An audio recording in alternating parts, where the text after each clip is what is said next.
Hello and welcome back to the channel. Today I am joined by Josh from Black Tower Podcast and Two Geeks One Mic. So happy he is here because we are talking today about Shogun. And it has been a while since I watched a pilot episode of a new show and been like, this is checking so many boxes for me. So I wanted to go to you, Josh. Also, thank you so much for being here. Oh, And thank you then, for having me. Always a yeah, pleasure. Always. initial thoughts right off the bat. How are you feeling about this show? Oh God. Okay. So when you have a period show, especially I get a little protective because my geeky heart loves the Japanese period shows. I love the samurai. I love all of it. Yes, sign me up. So when you do these period shows, you can either do it one of two ways. You can either make them like really sort of gritty and realistic and like show the story as it actually unfold, or at least try and do that story justice. Or you can get real campy with it, and you can get real funny with it, and just really kind of lean into the slapsticky aspect of old kung fu movies and things like that. Anywhere in between those two, anywhere on the spectrum of in between, and your show degrades till you get to the absolute zero in the middle of each, and it's just garbage. It's the worst. Shogun, I believe, or from what because I've only seen episode one. I watched episode one last night. Okay. It's on the very much sort of like the realistic gritty side of things, and they're doing a great job with it. I absolutely love it. Episode one was real sort of pow, and it grabbed my attention. It did it. Yeah. I think this pilot episode, which they also named Pilot, which is hilarious because like it's named after like John Blackthorne, the pilot. I almost said pirate. Debatable if he's a pirate or a pilot. We I don't. mean, Kaizoku, Right? Kaizoku.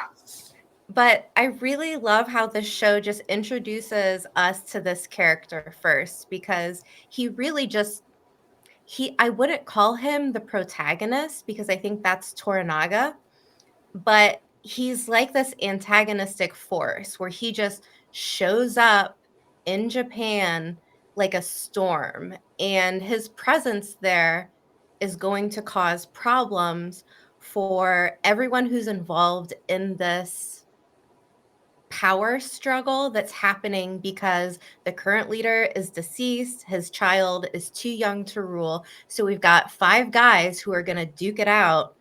And on top of that, there is, questions about religion and globalization and trade and all of these factions working against each other where I'm like, okay, so we've got the political intrigue is there. That checks a big box for me. It's been a long time since I've seen a show where I'm like, yes, I've been needing something like this. And then period drama I tend to love them personally. And then on top of that, it's just beautiful visually to look at. Yes, yes. I love where you're going with that with the visuals because visually it has. I think the color palette is really really great. You've got some of those dark subdued scenes, and then you've got the more colorful scenes, and you get sort of a sense. The writing is such that in the dark, you know, sort of muted scenes, you get this idea that it's like, wow, something's growing here, something's happening below the Yeah. surface, and you get that same sort of eerie feel with the brighter colors, right? When they're in Osaka Castle, and it's sort of building this tension, regardless of if it's the highest guy with the most power or if it's a dude who shows up scurvy stricken and starving on the shore. Like, you immediately get a sense that these are players in a very volatile situation, and it's exciting. Yeah, it's a real powder keg. And I think the visuals, and you take the visuals and then you add it with the soundtrack, and you get this very like ominous kind of like a fog creeping in, where you're like, there's something off here. And then of course, you know, we meet a bunch of different characters throughout this, you know, these first two episodes. Are we just talking about the first one, or do we want to do both? I haven't seen the second episode yet. Okay, we're sticking to the first one. I just saw the first episode, so we'll stick to the first episode. Okay. If you please. Yes, we can do that. We can do that. So was there a certain scene or something like that that really stands out where you're like, okay, this was the moment for me? That's a really good question. Because I don't think I have like a specific point. Like there wasn't a specific, actually, no, I will say there was a specific point. The specific point is when the credits rolled at the end of the episode and I went, wait, whoa, what? That's it? Hold on. What's happening? And only then did I realize I'd been watching for an hour. Like an hour. An entire hour was just gone. And I was so invested in the show. In every character. Like there was, I can't remember Toranaga's little, one of his retainers, who in the meeting with the five bigwigs, jumped up and was like, I can't endure this anymore. Like even him, he's such a minor character, but I was so invested in that. And talk about a heartbreaking thing. Like, God. Yeah. And that seemed like such a minor sort of thing, but I was so invested in it. And when the credits rolled and I needed episode 2 right then and there, truth be told, if I didn't have to like, if I wasn't like already halfway in a food coma, ready to go to bed, I would have absolutely queued up episode 2 and went for it. But I was just kind of like, I need to go to bed. Yeah, with that scene though, they really weren't afraid to take it there, because this moment, his lord Toranaga he feels in his eyes have been kind of like shamed in the eyes of this council. So he leaps up and he takes a step on, I think, the tatami mat, and like grabs the sword, and then the repercussion for that is he's like, oh, like I'll kill myself, like I've dishonored you, I'll kill myself, I'll commit seppuku. And then we learn that he's not gonna die, he's just put himself out there to the point where like his lineage is going to die. So this it's going to result in the death of his baby, like not even like young child, like an infant child. And this is something that is so incredibly Japanese, right? I'll never forget the day I learned this. I had it was my dad was actually talking to me about this, and he was saying that, you know, if you're in a boat with one of your parents, with your spouse, and with your child, and the boat starts sinking, and you can only save one, which one do you save? Now, most of us are like, hey, like, let's save the kid, right? They've got their whole life ahead of them.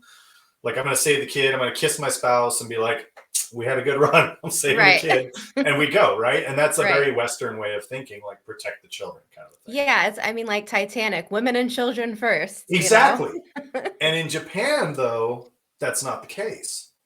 In Japan, you save your parent. Because you honor your ancestry. You can get another spouse. You can have another child. You can never, ever replace your parent. You only get one. Well, you only get two, but you know what I'm saying? Yeah.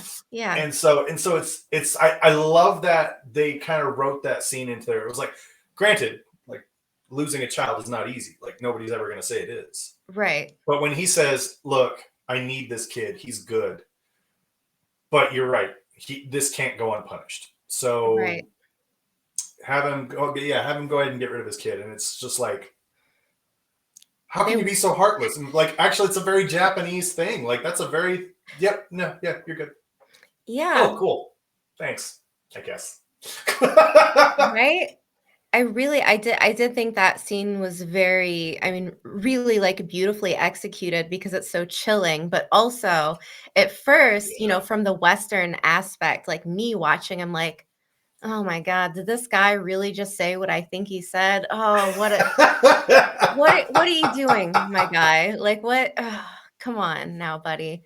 But What is happening here? but it's, like we're big Wheel of Time fans, so like there's a lot of cultures in that story where it's very honor based. Like their culture is very Yeah. honor based. So it's like, from my Western standpoint, it's like, oh wow, they took it there. But Yeah. I do really appreciate and enjoy the character of Toranaga. He has, this like almost grandfatherly like demeanor, but like not like a cuddly grandpa, you know what I Yeah. mean? Like he's a bit grandfatherly, but he's also just like exuding so much power and like wisdom and inner strength, where it's like this is not someone you want to test. And I feel like the show has delivered his character in a way where he's immediately sympathetic. You're immediately rooting for him, but you also see him in the eyes of this council of regents where there's something about him that they are incredibly intimidated by, so they want to get rid Yes. of him. So you know that there's an Yes. undercurrent of like this man is probably the most cunning of the group, and there's a reason they're going after him. Right. I love in when they're in the meeting and they present him with that with the petition, Mhm. or I guess, yeah, I guess it's a petition. And the guy was like, "You'll see that all four of us have signed it," and the other three are visibly still kind of nervous. Like, Mhm. yeah, we're hopped up about this. We're ready to go, but we're still like very nervous as to what's going to happen. And then, as we talked about, the little retainer dude jumps up and is like, "Oh no, you didn't!" Yeah. Everybody reacts, and Mhm. it just goes back into that, like they do such a good job of building that tension and making you go. And Mhm. then I like what you're saying about him being grandfatherly, because it's so like he is an extremely meek person, right? Mhm. He's an extremely meek person in that there's even the scene where he's talking to, I guess, his advisor or something. I'm not really sure what this woman's role is in his life, but she's giving him advice. She is advising him in this moment, and she straight up says, "You know that this five-way alliance truce thing is not sustainable. We need a shogun." Yeah. And he goes, "I do not want to do that." Mhm. He doesn't say, "Yeah, it would be hard. There would be a big battle. I mean, I could." Um, that's not what he's saying. He says, "I don't want that power. I Right. want things to stay the way they are." And it immediately gives you this sense that not only could he, Right. not only like he feels like he could, but he also understands what the price of that would be Mm. and does not want to pay it. He is immediately interested in saving, preserving life, respecting life, making sure that there is not all of the mindless carnage and death and destruction Mhm. that is inevitably going to come.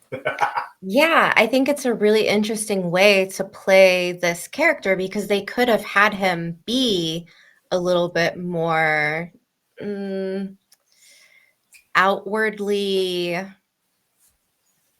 intimidating. So like I think when you think of someone in power, the ones with like real power don't have to yell or, like be Right. pompous. Like he has this very quiet, like calm demeanor about himself where it's like this guy knows, like he knows who he is, he knows where he come from. He's not trying to like flaunt anything. He's just trying to live right now.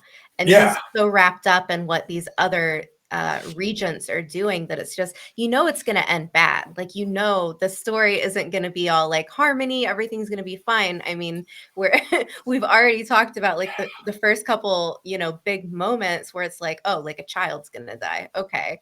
So like, I think he's really interesting as a lead. And I think it's interesting too that they didn't have it be like he's like this big, like mean warlord. He's like a timid, kind of relaxed guy. Well, and let's just take the juxtaposition in his interaction with the only two children we've seen in the show so far. One, he essentially executed to die because of, the sins of the father, kind of a thing. Right. And the other one, he was very, oh yes, you're very respectful, very honorific, was very direct, not condescending, but also very, I'm the grandfatherly type, Yeah. Now, granted, the kid was like an heir to one of the provinces, I think. Yeah, I didn't catch if it was his child or one of his. Yeah. Yeah. But he was very nice and respectful and just very sweet to this child. And you're like, really? Really, yeah. buddy? With just as easily as just with a, it's just a Tuesday, man. Did you have pancakes or waffles? I don't know. Are you talking about the hawking scene where they've got like the hawk or the falcon, or were you talking about later on the heir, the young child heir? Okay. Yeah. The heir, because he's playing the little game with him, and oh, you beat me again. He was just real. He was just real sweet to him, and it was a really fun play there, and executed wonderfully. You get the idea that he really wants to protect this child, the heir. I mean, there's a very strong connection there with this child, that he's, giving him advice and telling him like, oh no, like you have to practice your calligraphy or your handwriting or whatever it is. Right. And like, come on, like, it's okay. Like everybody has to do it. You have to be good at this. To be a good ruler, you have to be good at everything. And so like, like he's a really interesting character. The actor is just great. I do want to talk a little bit about Blackthorne as not so much a protagonist, but maybe like an antagonistic force. It's really odd because I find this character really likable. Like he's just like a storm that like jumps into this situation where he doesn't know what's going on. He's come under the pretense of like kind of one-upping the Catholics and trying to kind of establish the Protestant, I guess, claim in something. And if not claim, but just one up the Catholics, I guess. Like there's a lot of tension between these two groups. And so Blackthorne is, I mean, for me, like I find him delightful. I find him really likable in a way that he's a scoundrel, like he's not like this super nice guy. Like he's not like this good guy. He's a pirate, but the way that he's introduced, he's also fairly sympathetic, I think. Yeah. Well, he's smart, right? Right. He's crafty. Yeah. When he's talking with his captain in there, he's like, oh, I'm going to end it all. And he's like, for what? Like, why would you do that? We haven't reached our destination. The captain's like, oh, it's hopeless. We're never going to reach it. And he's like, well, you don't know that. You don't know that. And I love that this is a recurring theme in his sort of progression here, is that you have the Eastern, and the Spaniard even talks to him about this. He's like, hey, man, it's just the way it is. The Japanese have a word for it. It's just the way it is, and you just got to accept it and go along with it, man. That's how it is. Just go with the flow, bro. Yeah. And Blackthorne's like, no, that's bullshit. I'm not doing that. I've worked too hard to get here. Yeah. And I love this clash between Eastern and Western thinking, because that is very much the difference in Eastern and Western thinking. And you get, and this is where I think they did such a good job of introducing Blackthorne in, because he's definitely going to be the ignition on this powder keg. Maybe not him personally, Mhm. but what did he bring? Like, what was on that ship? Guns, Exactly. gunpowder, money, like. Right, right. Yeah. He's a really interesting character. I'm really excited to see if he will continue to kind of be this I he's so hard to describe because he's smarter than he looks, I think, in some aspects, especially like from the side of the Japanese, because to them, he's just kind of this like barbaric, hairy, Yeah. like white guy. And he's, smelly and stinky. They don't really know like who he is, but he keeps landing on his feet despite all Yeah. of the roadblocks. And so I don't know if he's going to end up being more of like a bad guy in this story, or is he going to be like an unlikely ally? So like I don't know where this story goes. You might have a better idea of that just being into Japanese history and stuff, but yeah. Well, it's interesting because so they specifically say in the beginning of this episode that this is the 1600, the beginning of the Edo period, right? Where you've got the shogunate who combines the five daimyos and essentially rules the country of Japan until the mid 1800s, right? This is a real volatile time in Japan. And the thing that I keep wondering about is, and maybe I don't know if you saw him or not, but Oda Nobunaga is an extremely famous figure leading up to this. I think Oda Nobunaga was in like the mid 1500s to 1600s. So I don't know if they mentioned him uh, in the episode or in the show yet. I don't Mhm. know. But he was the head of a very small region and Okay. rose to power because he's the one who started using the rifles. He's the one that started using the guns. And where most other Japanese were like, "Oh, coward," like Right. whatever. And then when he started rotating, he had this really cool method of like a gun firing and taking out a whole bunch of people, and then it was like they would step back and start reloading, and then he would have archers come up and fire, and then like they would rotate archers in and out until the guns were ready again and would fire again. And he had this brilliant like rotation and just laid devastation to any invading armies.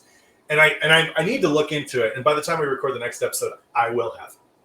Yeah. But I need to look into it to see what his influence is on this, because if I'm not mistaken, the reason, because they mentioned how the Catholics have this trade, this secret treasure in the East. Right. I believe that's Oda Nobunaga.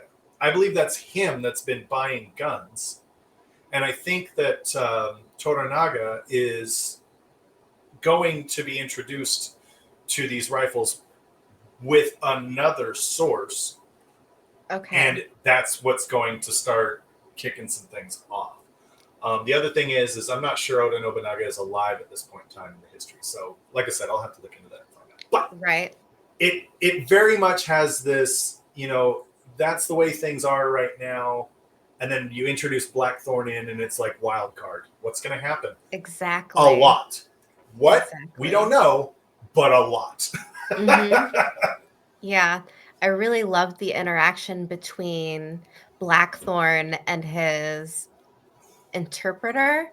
So, like, Yes. we've got like a Catholic priest brought in who's interpreting for Blackthorn, and we have like this little scuffle. Interpreting Yeah, with exactly. quotes.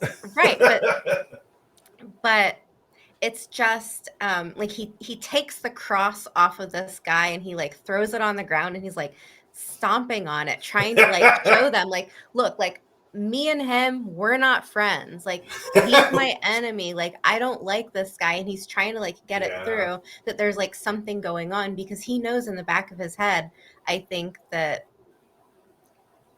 he has information that this Portuguese Catholic does not want out there. Yeah. the secret passage situation. Yeah. So, and they actually, and I think this is where you're going with this. But if I'm jumping the gun, let me know.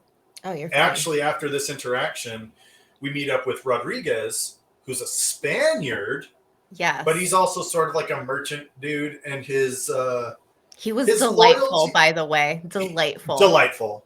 He 10. was giving me Ramirez energy from Highlander. You know what I'm saying? Sean Connery. Just laid back, very in control, very yeah, whatever. I don't care. I'm like, I'm here to make a buck, dude. Whatever. Mm-hmm. But he figures out very quickly that this dude's English, not Portuguese. And though he's a Spaniard, he may not have a lot of love for the Portuguese. He does have loyalty to his employer. And he does have a vested interest in protecting that exclusive trade. And one of the things that Rodriguez finds is the ship's logs, in which it details, hey, we found this and we found a way through. We stole it basically from Portugal, and now we're going to try and get a piece of the pie over here. And Rodriguez straight up says, like, I'm turning your ass in. Like, there's no way. I'm not letting my job come into jeopardy because you guys want a piece of the pie. Right. I loved their interactions a lot. I think it was a really nice little break in because like the show is very much like Japanese centric, but you have like them as like an A plot, and then you have with Blackthorne like a B plot where his interactions with everything else where it's taking part in English. So it was a nice little jump, like segue. And I loved the storm segment because like I felt like it was a really great metaphor for Blackthorne in general. Like he literally shows up into the city like on the heels of a storm, which he is himself in the history of what it's going to mean for this story. And Rodriguez, like you said, like he's just very relaxed, like very take it easy. Like he seems kind of like someone who, you know, like you could buy your way with Rodriguez a little bit. Like, you know, is he beholden to the Catholics? Is he beholden to how he makes his money? Like, we're not too sure about this guy, but I did think that he was like very charming and very interesting and very fun. And I loved like the segment where Blackthorne goes back to find him. Like, I thought that was really cool that he's like, no, like, I'm not going to leave him behind, even though like Rodriguez at one point was about ready to blow his head off and be like, look, like, don't attack me. I've got the ship's log. So it's an interesting like plot because it's like, who can you trust?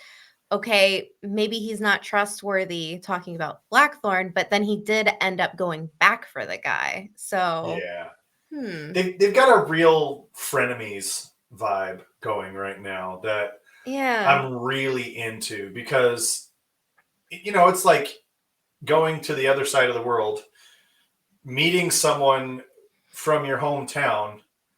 You didn't know them, but you don't like them. But you're still on the other side of the world. Oh yeah, like look, the only person. Absolutely. I was like, you probably have like very intimate experience with this. Yeah, I was just gonna say, like, I'm American. I don't live in the US. So when I meet another American, it's always like, oh, hey, yeah. Like, what are you doing? Where are you from? Like, what state? You know, like there is like an immediate like bond over nationality that I think is, you know, it's there no matter what. And I think it's not only just a nationality thing, but like a common tie via language. So, I mean, it's an interesting combination with these two. And I do think that this moment where they go back to look for Rodriguez was really, really well done because you have, I believe his name is Yabushige, and that's he's this crafty Yes. warlord. He's boiling people, but we get to the top of this cliff, and Blackthorn's got the rope, and he's like, I'm going down, I'll go get him. And what I love about this is because now I start to see Blackthorn is a bit of an intuitive person, where he Yes. immediately figures out, like, oh, like, he doesn't want me to go down, because it's like a challenge, sort of like he doesn't want to look lesser than in front of his Yes. men. So now, like, he's going to go down, even though Blackthorn probably would have done a better job. We know he can swim. Like, when Yabushika went down, it was like, this is not looking good for him. And then we have that moment where he, like, turns to the waves and is about ready to kill himself. And this really hits Blackthorn. And so we really see, I think, which is nice, through a Westerner's eyes, Yeah. like, this honor base and how it affects him. So it's a nice mirror, I think, for, like, the Western audience watching. Yeah, I really liked that scene, and I really liked. Like, I think you hit the nail on the head right there. That Blackthorn's a very intuitive person, Mm-hmm. because he's trying to go down there and save Rodriguez. Initially, he's very focused on that, right? He's very focused on, look, and I think his motivations are sort of, multifaceted. I think he knows that Rodriguez is the only guy he can communicate with, so that's a big one. He and Rodriguez not necessarily on the same page with things, but any port in a storm, like, this is the only familiarity I have from back home. And so, there's a lot of reasons for wanting to save Rodriguez. And when Blackthorn's like, look, this is my responsibility. I'll do this because he's my friend. No, he's not my friend. What is he? I don't know, but I have to do this. I have to save him. Right. And Yabushige's like, no. You're not going to show me up. Of course, Blackthorn has no idea what he's saying, but he, like you said, he's very intuitive. He picks it up and he goes, okay, here's the rope, buddy. Yeah, like, and he kind of just, all right, go ahead. Yeah, and then he's like, and then the guy falls, and he's just like, there's your, like, shit lord, like. Right? and then I love how even Yabashige is, like, pissed off, and he's, like, talking to his dudes. He's like, can't you see what he's doing? He's challenging me. Fine. Yeah. Can't be shown up by this white barbarian. Yeah. It was really good. It was really good. And then, I mean, throughout this episode, we have more interpretations where he's, like, shoved out in front of more people, forced to talk and explain himself and, ask questions. And, like, it doesn't look good for our guy Blackthorn. But I mean, not very good. I've seen the next episode, so I don't want to, like, go into any, like, anything that might lead you in what, like, direction things might happen in. But I'm so excited for it. I'm so excited. Yeah, me too. Is there anything else that you wanted to, like, touch on before we wrap things up? Let's see.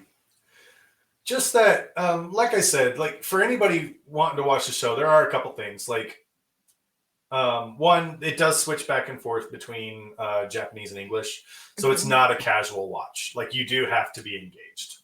Yeah. Two, it's not necessary, but I found it helpful to kind of understand what historically is happening leading up to this point and kind of where things are going. But I mean, anybody watches the show for more than 10 minutes, you can tell that Toranaga is about to start, doing some stuff.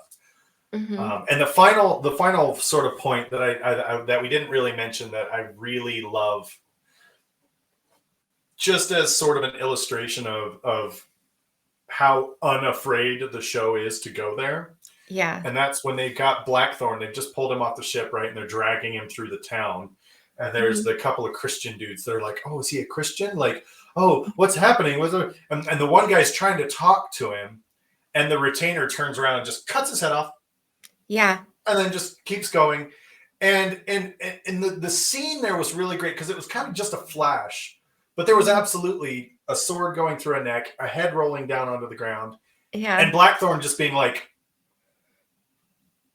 where the hell am I? Yeah. And I think it was a real subtle, like a real quick moment of shocking brutality that was just accepted in a way. It was so Like casual. Yeah. even the other people around were like, well, that's what you get when you talk when you're not supposed to. Like, I guess let's just pray and move on with our day. Mhm. And as the viewer, we're kind of going, what? Yeah. What just happened? and we are Blackthorne in that moment, because that's exactly what he's doing. He's in complete shock as to Mhm. what the hell is happening. And I Yeah. love that the show is giving us these little tidbits, these little, I Mhm. feel like they're giving us little morsels, little foreshadowing to Yeah. the sort of brutality that is to come. And I'm Mhm. really excited for it. Yeah. If I So can say that without sounding like a psycho. no. I'm really excited too. I'm really curious to see where this ends. I really hope this show sticks the landing, because I think if it does stick the landing, it's going to Yeah. be one of the top shows of 2024 without a doubt. It's just it's great. excited. It's got a lot going on. The cast is great. I didn't even get to really talk about Mariko, which was Oh the yeah.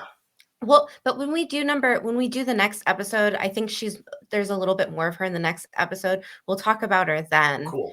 And I'm speaking of excited. that episode, the next one that we record will be on Josh's channel, Two Geeks One Mic. So I will link a description below. Make sure you go to his channel and subscribe so you don't miss that episode. And thanks so much for joining me. This was so much fun. Absolutely. I'm so excited. So with that, I am as well. yeah, thanks for watching. If you like this, please like the video and make sure you subscribe to my channel. If you enjoyed it, share the video, and we will be back next time.